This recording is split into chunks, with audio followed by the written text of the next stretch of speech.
Continuamos con nuestro plan de estudios de la materia de Derecho Romano. Entramos a ver el periodo clásico. Pero antes vamos a hacer una cronología de los periodos que ya hemos estudiado. Empezamos con el Génesis. El Génesis es antes de la fundación de Roma y aquí pudimos observar dos fuentes que fueron la mitológica, donde hablamos de Rómulo y Remo, y la científica, donde vimos pues la migración de las tribus de la península itálica a la península itálica. Posteriormente entramos al periodo arcaico, que aparece desde el año 753 a.C. en la fundación de Roma hasta el año 367 a.C.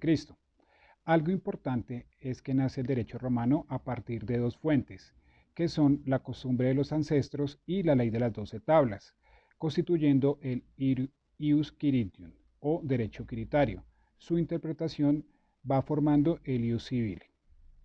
Posteriormente llega el periodo preclásico, 367 a.C.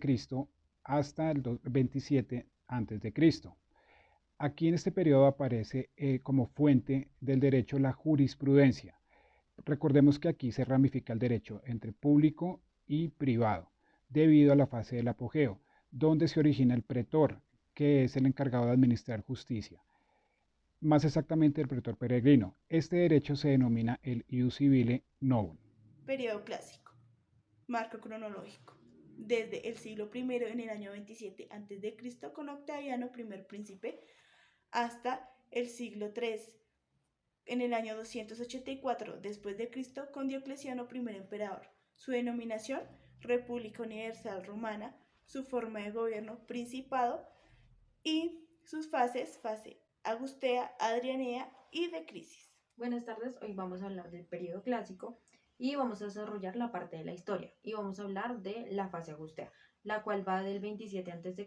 hasta el 117 después de Cristo, la cual empieza con Octaviano, el cual llega al poder y es el primer príncipe. La forma de gobierno de esta fase es el principado y va del 27 a.C. al 14 después de Cristo. Cuando muere Octaviano, adopta a Tiberio y empieza la dinastía Julio-Claudia.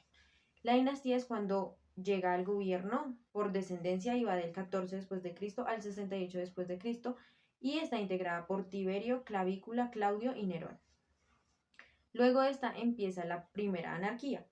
Dura 2 años, del 68 al 69, y una vez termina esta anarquía, los militares entran a tomar el gobierno y empieza la dinastía de los Flavios, la cual va del 69 al 96 después de Cristo, y salen 3 gobernantes famosos: Vespasiano, Tito y Domiciano, los cuales eran militares. Luego empieza la dinastía de los Antoninos, la cual va del 96 al 192, y en esta dinastía está Adriano, y es el príncipe con el que empieza la fase adrianea. Llegamos a la fase adrianea, y esta inicia con la llegada de Adriano en el 117 hasta el 138. El gobierno de él se caracteriza por no tener origen romano, sino hispano. Después llega Antonino Pío desde el 138 hasta el 161, y que muchos libros dicen que con él empieza la dinastía de los Antoninos. Fue un buen gobernante que se caracterizó por el inmovilismo, lo que significa que permaneció todo el tiempo en Roma. Después viene Marco Antonio Aurelio, que es conocido como príncipe filósofo desde el 161 hasta el 180.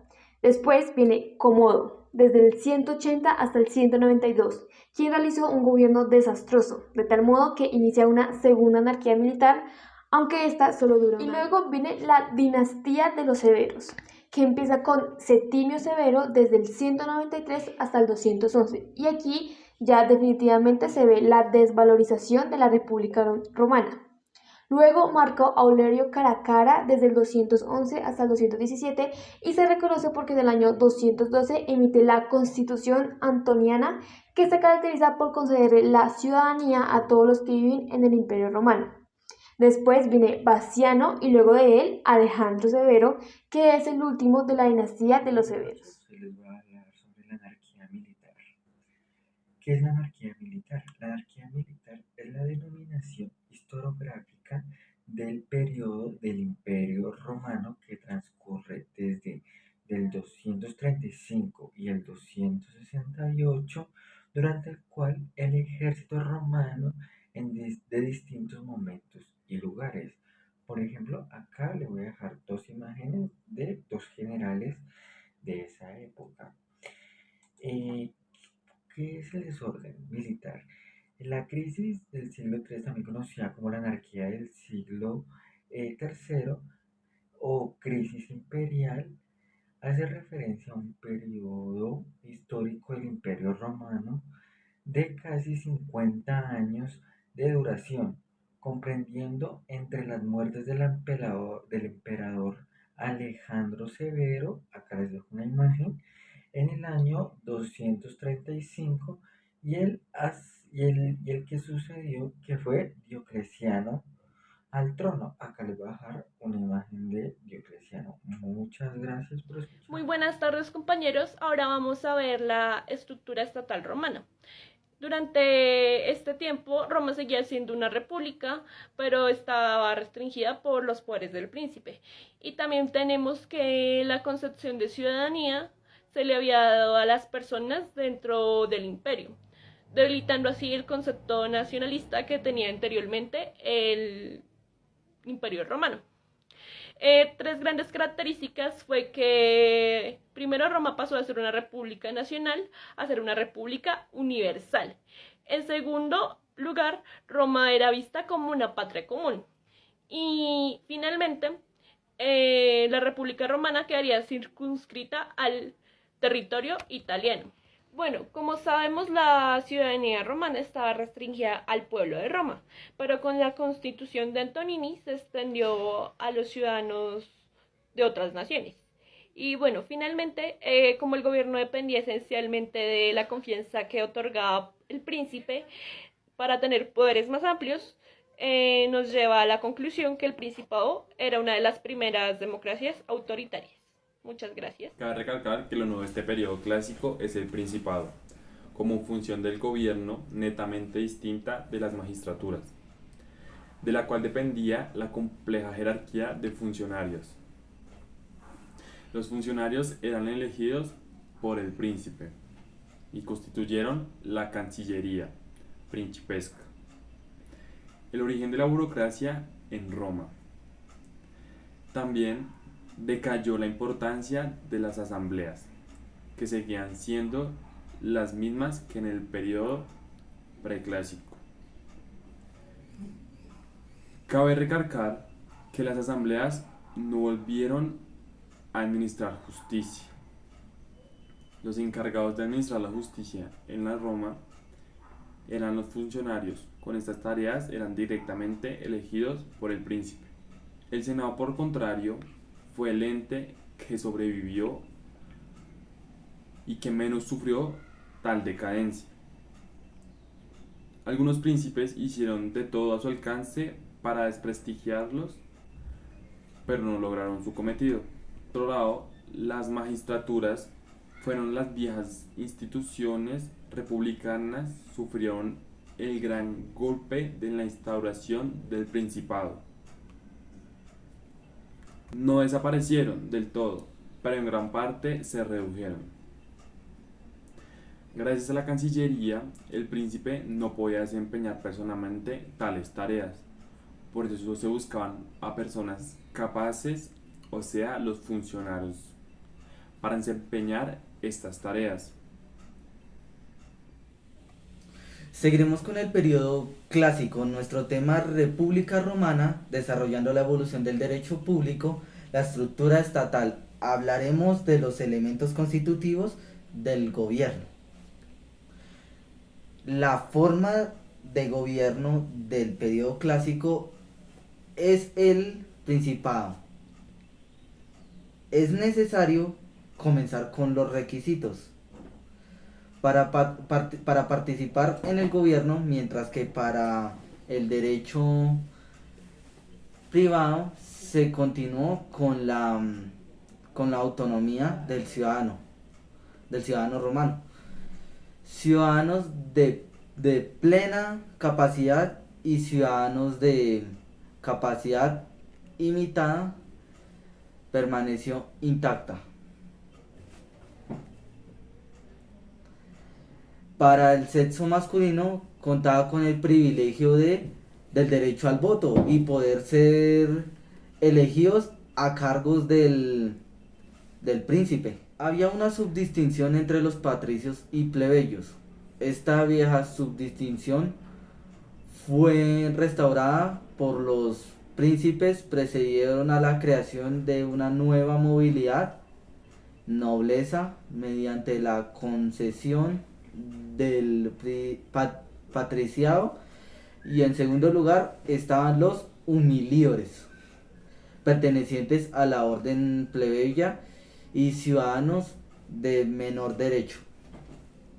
Bueno, y vamos a seguir hablando del ius novum, que este era el poder de los príncipes sobre el pueblo, que básicamente también se unía con el ius público y con las leyes. Estas fueron muy importantes porque estos dos tuvieron una relevancia que tenía conjunto. Las leyes que se regían por las asambleas populares y los comicios,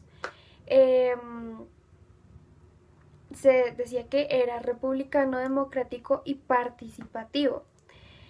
Digamos que en esto tuvo un gran poder el Senado, ya que era una nueva fuente y una nueva forma de mostrar el derecho, que pues en este caso los príncipes pretendían que ellos se presentaran directamente solos, o sea que simplemente hablaran de lo que ya creían que estaba, y los príncipes solamente hacían como que aceptaban lo que dijera el Senado.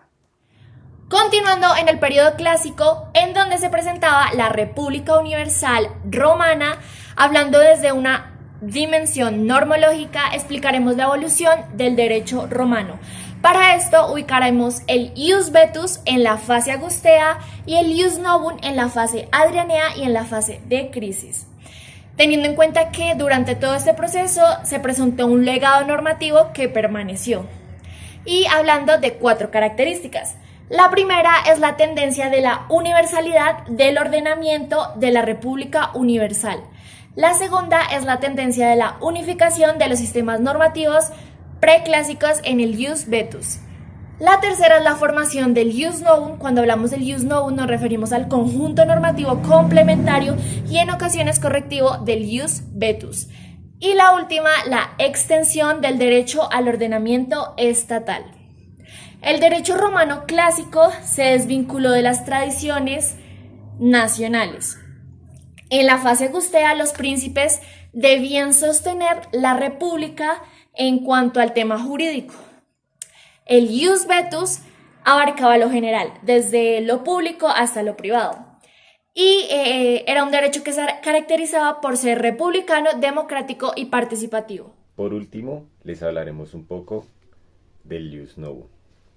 Este ordenamiento estatal, que deja atrás al ius ventus, comienza a desarrollarse en la fase adrianea y termina su consolidación en la fase de crisis.